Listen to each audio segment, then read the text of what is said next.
Now we will see how to set and enable secret password on Cisco router.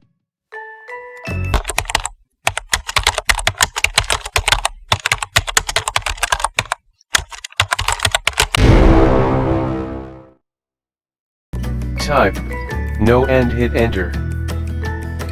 Go to privilege exec mode, type enable and hit enter.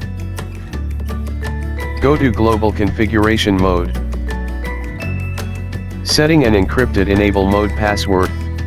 Router, config, hashtag enable secret. Exit. Exit.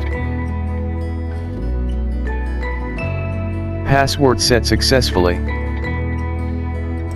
Type show running config for viewing configuration. Password set successfully. Thanks for watching. Please subscribe my channel.